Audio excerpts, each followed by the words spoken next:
Alhamdulillahi Rabbil Alamin.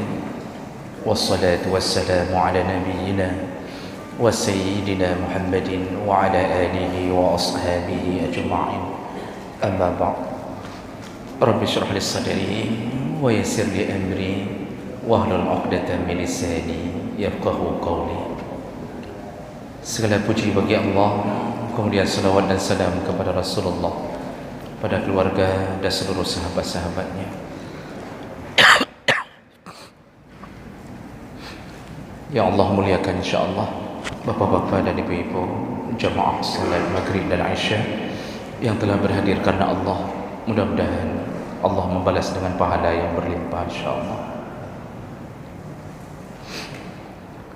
Bapak ibu yang muliakan Allah, kita akan sambung pelajaran kita masih seputar adabul manzil, yaitu adab-adab seputar rumah, yaitu seputar rumah sendiri. Di pertemuan kita yang lalu, kita telah membahas beberapa adab. Di antaranya, hendaknya seseorang ketika menjelang maghrib menahan anak-anaknya untuk tidak keluar dari rumah sendiri, ya, terutama yang umur di bawah mumayyiz, karena kata Rasulullah di saat itu sedang menyebarnya syaitan, sedang menyebarnya syaitan. Jadi kemungkinan anak-anak kita bisa jadi salah satu daripada korban gangguan syaitan, ya. Kecuali anak-anak yang memang kita tugaskan untuk menuntut ilmu atau salat ke musalla, ke manasah, ke masjid.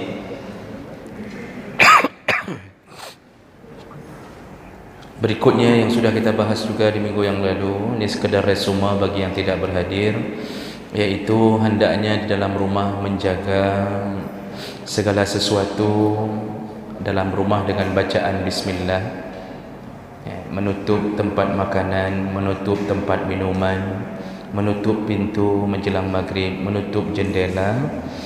Itu semuanya usahakan membaca bismillah, karena Rasulullah telah menjamin bacaan itu membuat syaitan tidak bisa memberi mudarat pada makanan kita, pada minuman kita, juga tidak bisa tembus ke dalam rumah kita.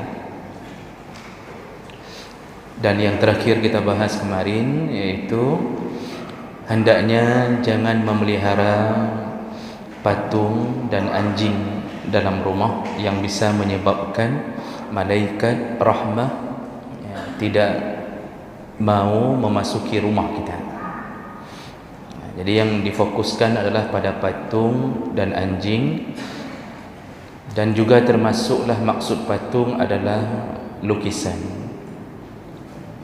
Jadi sekali lagi kita ingatkan kepada Bapak Ibu, tolong razia rumah, tolong dirazia rumah, lihat apakah ada lukisan makhluk hidup yang kita muliakan, kita pajang, ya, atau ada patung walaupun kecil tapi berbentuk makhluk hidup, yaitu yang dimaksud adalah hewan dan manusia yang terdapat dalam rumah tapi kita muliakan.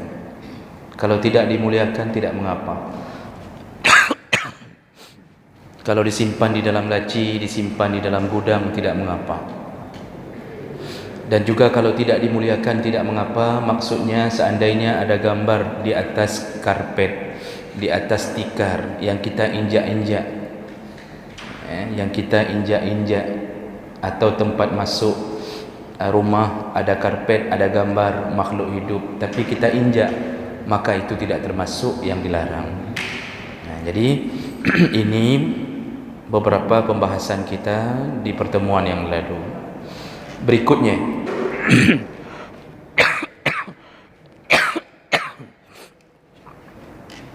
kita sambung berikutnya, yaitu hendaknya seseorang membangun rumah, maksudnya rumah sendiri, itu cukup hanya sesuai dengan kebutuhan, cukup hanya sesuai dengan kebutuhan. Rasulullah sallallahu alaihi wasallam menyebutkan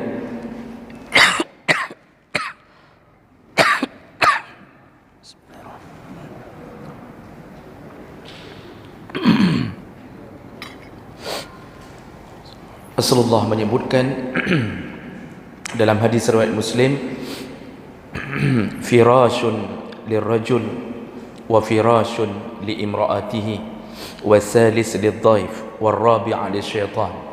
Kalau ada satu kamar dibangun untuk suami, nah, ini contoh dari Rasulullah.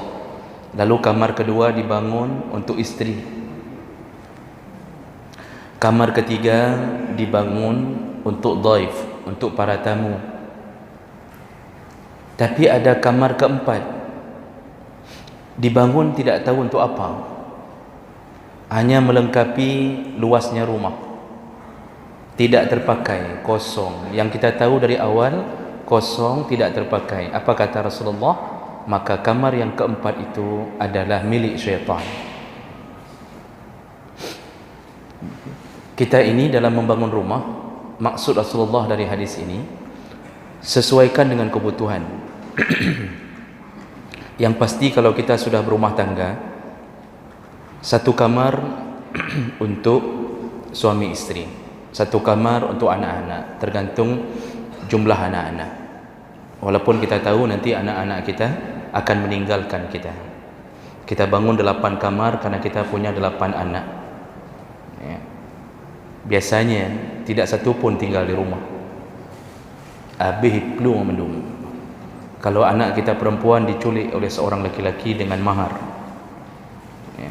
Kalau anak kita laki-laki tugasnya menculik anak orang dengan mahar, ya sudah, cara menculik di situ, Pak.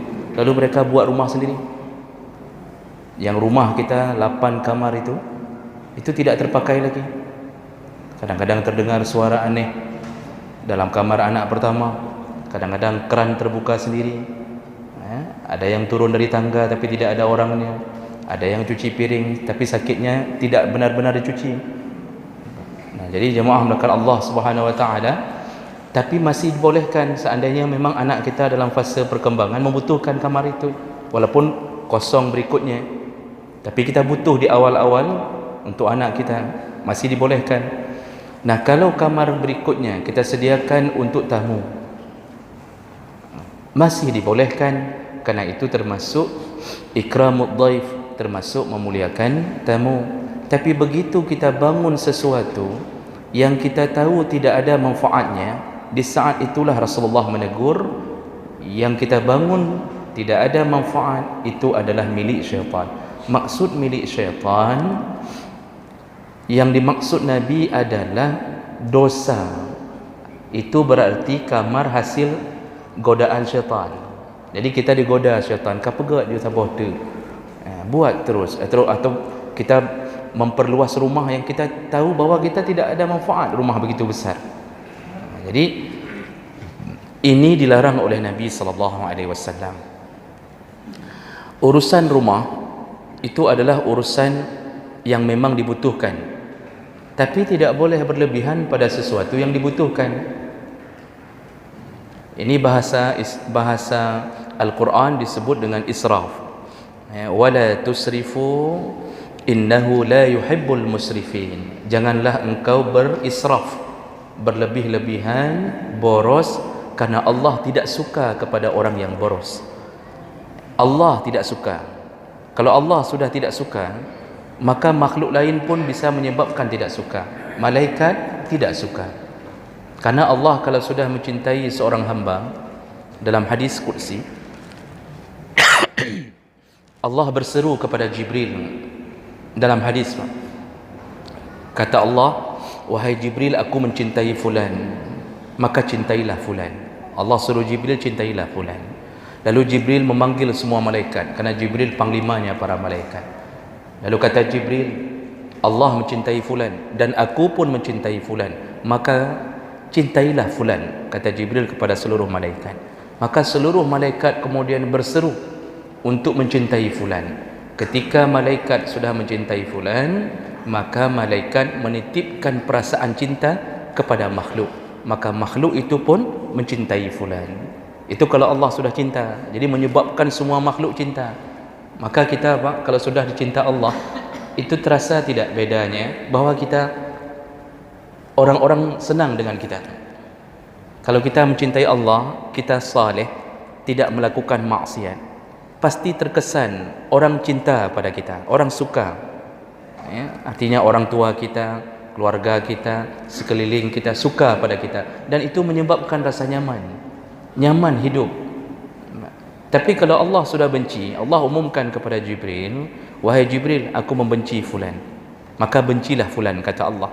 Lalu Jibril berseru kembali kepada seluruh malaikat, Allah membenci fulan, aku pun membenci fulan, maka bencilah fulan. Maka malaikat semua membenci fulan, lalu dia titipkan rasa benci kepada semua makhluk. Makanya orang kalau dibenci sama Allah, biasanya menyebabkan makhluk pun benci kepadanya.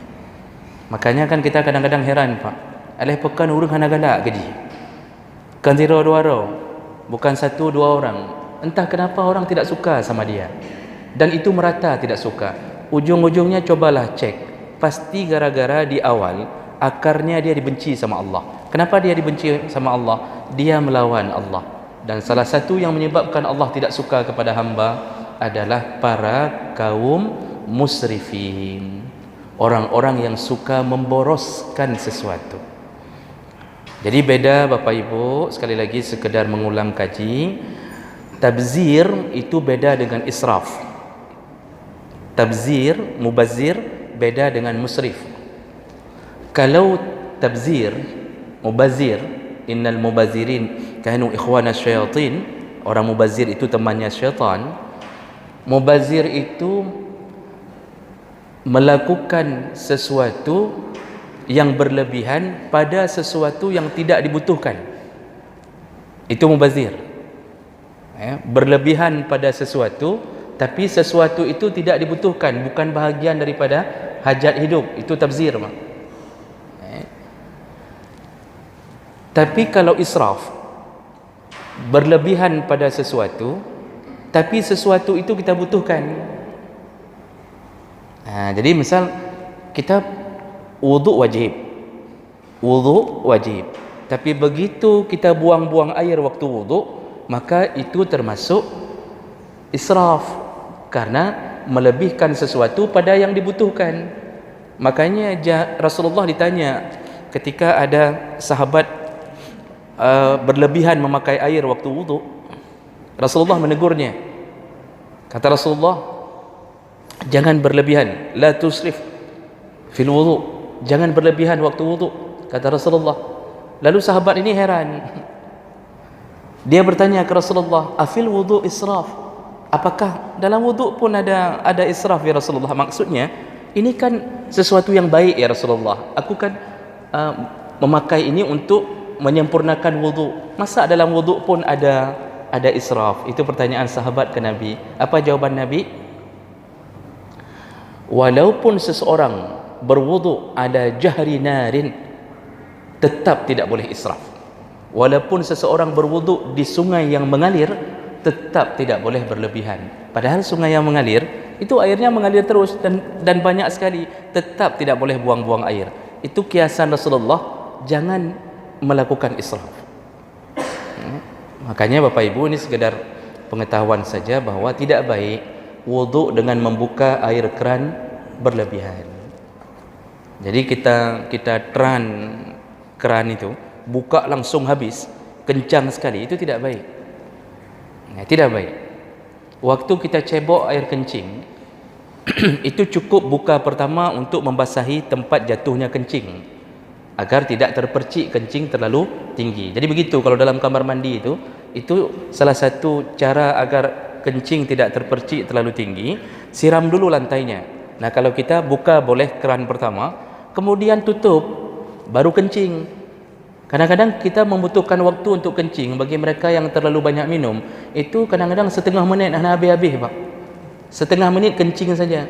Kalau dia buka keran dari pertama, itu air 11,5 menit tanpa ada kebutuhan.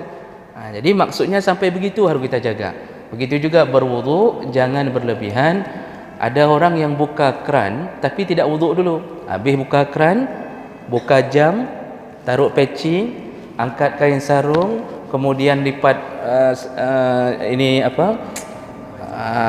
lengan baju, lipat lengan baju. Itu kerana dari tadi sudah hidup. Ini Allah benci kepada orang ini. Allah benci. Walaupun kita salat, Allah benci. Begitu juga rumah. Rumah sesuatu kebutuhan. Suami wajib memberi nafkah, salah satunya adalah rumah.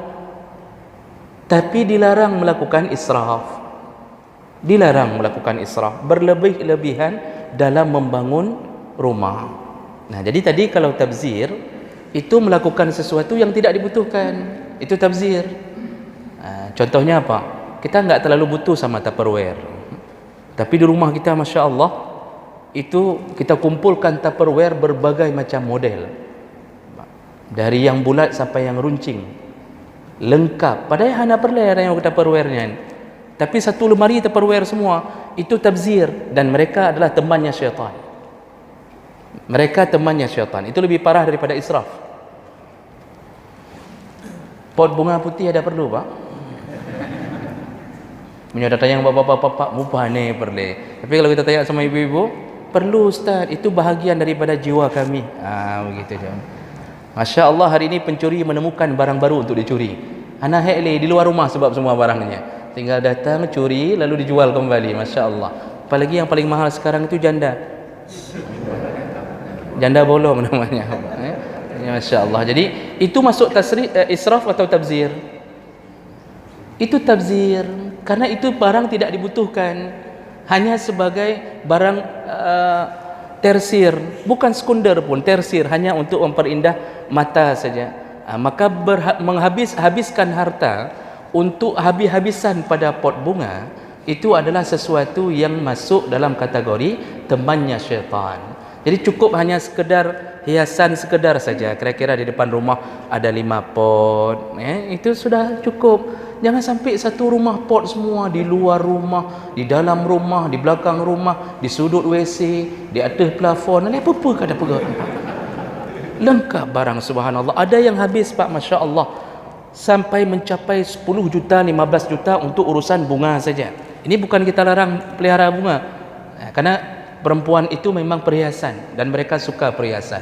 Tapi jangan sampai jatuh ke dalam tabzir. Yang anehnya orang sudah melakukan tabzir seperti itu, lalu kemudian dia lelahkan dirinya, beli mahal-mahal, lalu tidak tidur malam. Ada yang tidur samping pot. Ada yang dulu tidak ada rencana beli CCTV, gara-gara beli bunga terpaksa beli CCTV. Jadi urusannya adalah urusan tipu daya syaitan. Jadi bukan tidak boleh, tetapi jangan sampai berlebihan, sekedarnya saja. Baik. Jadi urusan dengan rumah sendiri yang Rasulullah nasihati kita, jangan berlebihan kecuali sesuai dengan kebutuhan. Oh, Bapak Ibu mau bangun rumah 2 tingkat, kalau ada maksudnya tidak mengapa. Mungkin Bapak berasal dari daerah Melabuh atau Tapak Tuan.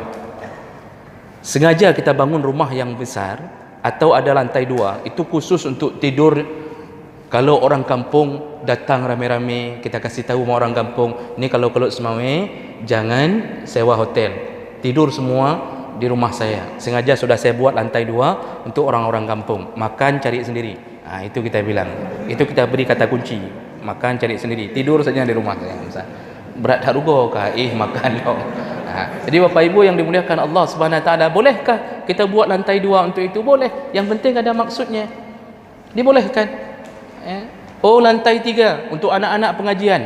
Kita buat lantai 3 untuk anak pengajian. Kita mau sekitaran tempat tinggal kita buka pengajian Al-Quran untuk anak-anak. Silahkan kalau ada kebutuhan. Tapi kalau hanya sekedar bermewah-mewah, hanya sekedar ingin menampakkan prestise siapa kita di hadapan masyarakat, maka kita telah termasuk golongan yang dibenci oleh Allah Subhanahu Wa Taala.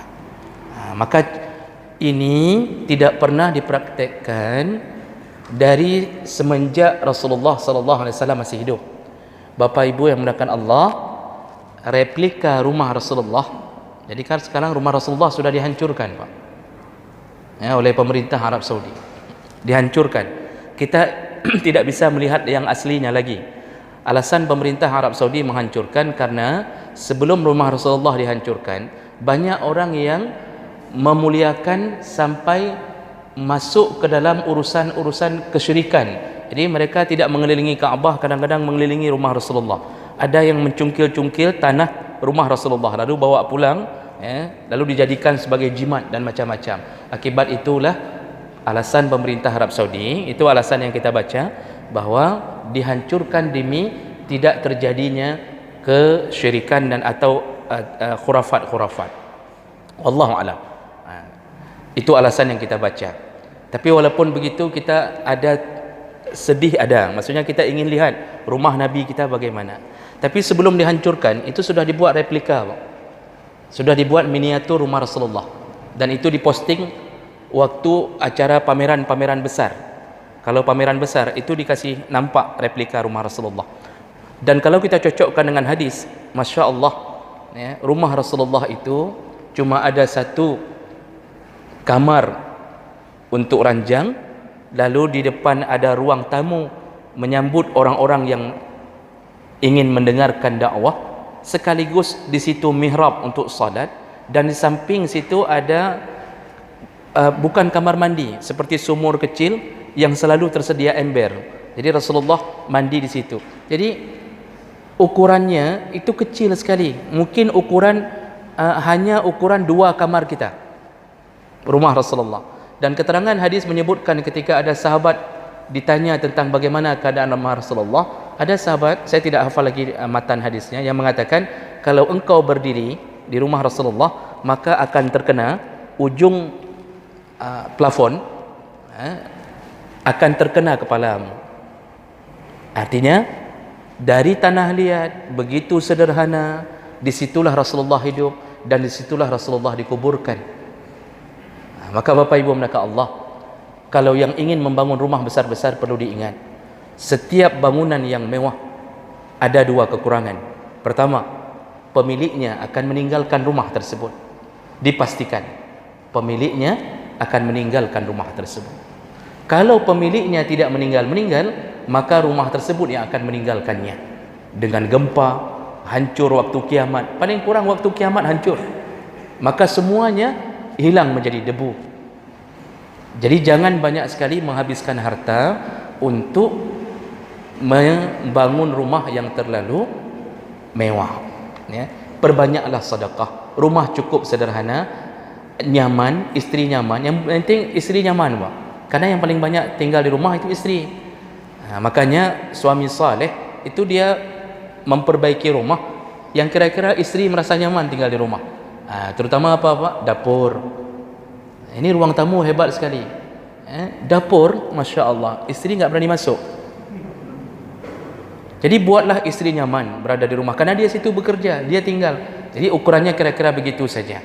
Tapi isteri yang salihah. Kalau isteri yang kira-kira minta macam-macam, itu tidak perlu dilayani, tapi sesuai dengan kebutuhan saja. Baik. Satu lagi untuk malam ini. Berikutnya, adab berikutnya dengan rumah kita, yaitu tidak berlebihan dalam menghiasi rumah. Tadi membangun rumah jangan sampai israf, jangan sampai berlebihan. Sekarang juga dilarang. Larangan bisa makruh, bisa haram, tergantung sehebat apa kita menghiasi. Kalau sudah sampai membuang-buang harta, itu bisa jatuh ke dalam yang haram. Jangan berlebihan dalam menghiasi rumah, menghiasi dinding rumah, membuat perhiasan yang kira-kira kita anggap rumah kita biar enak dipandang orang, itu dilarang.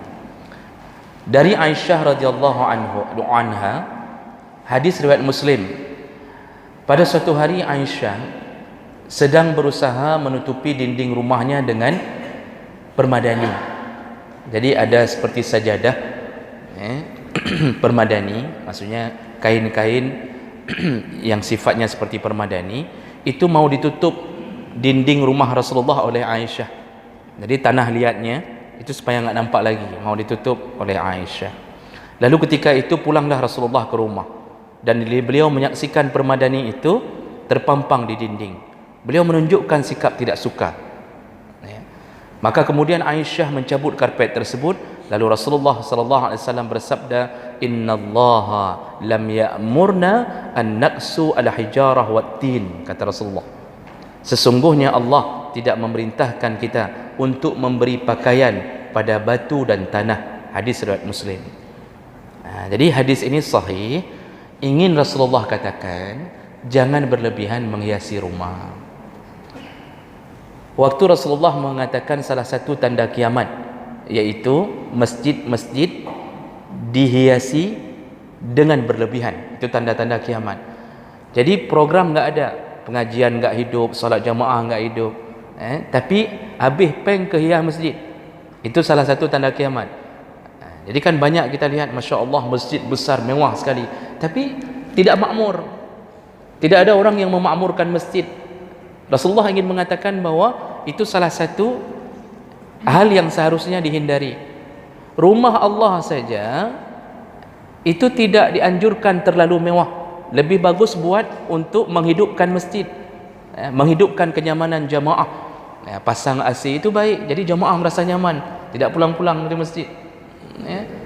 Kemudian ada tempat yang enak untuk duduk, itu bagus. Buat program pengajian, setiap malam ada pengajian, itu bagus, memakmurkan masjid. Jadi jemaah bisa menunggu dari maghrib sampai isya. Jadi kalau rumah Allah saja begitu urusannya, apalagi rumah pribadi. Maka jemaah melakukan Allah Subhanahu wa taala, janganlah seseorang menghiasi rumahnya terlalu berlebihan. Perlukah kita membuat kaligrafi di rumah, sepanjang dinding buat kaligrafi apa?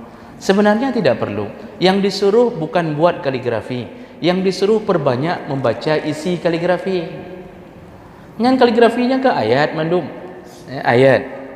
Kadang-kadang ada kaligrafi yang dimakruhkan, yaitu memutar balik ayat, tidak tahu mana ujung mana. Itu biasanya, apalagi dibuat menjadi bentuk-bentuk makhluk hidup, bentuk burung. Kadang-kadang ada orang salat, kita melihat sisi keindahan, kita lupa melihat itu ujungnya apa, dari mana kita mulai, sehingga kita tidak tahu lagi membacanya apa. Itu termasuk kaligrafi yang juga tidak dianjurkan. Jadi enggak perlu sebenarnya itu, tidak perlu. Tapi perbanyaklah membaca isi kaligrafi. Bacalah Quran di rumah banyak-banyak. Perlukah membuat lampu-lampu kristal, kemudian sampai membuat plafon terlalu mewah? Kalau plafon Sunda masih boleh lah, karena saya enggak enak juga sama yang punya toko plafon Sunda, nama masih boleh lah karena itu. Tapi jangan berlebihan, jangan sampai model 5 tingkat. Jadi model buat 5 tingkat, di sisi sini ada lampu warna hijau, yang 5 sisi lampu warna merah. Jadi kalau sedang hujan hidupkan yang hijau, kalau sedang marah sama isteri hidupkan yang merah, kalau sedang apa-apaannya. Kalau mau tidur buat lampu menolaknya, hana gayu lagi-lagi nyan. Hana gayu nyan, Masya Allah, puluhan juta habis untuk urusan itu. Kalau kita sedekah, sudah 10 orang anak yatim bisa mendapatkan beasiswa dari kita. Tapi kita tidak mempersiapkan diri untuk kehidupan yang abadi. Kita mempersiapkan diri kehidupan yang sementara. Meninggal, tidak ada satu jenazah pun yang akan memperhatikan plafon itu. Tidak ada. Semua akan meninggalkan, lalu tertinggal dalam satu lubang yang hanya berdiameter mungkin hanya 1 meter saja atau setengahnya. Maka jemaah melakukan Allah, inilah yang perlu kita perkuat, bahwa jangan terlalu berlebihan dalam menghiasi rumah kita, ya. Baik, silahkan kalau ada hal yang ingin ditanyakan.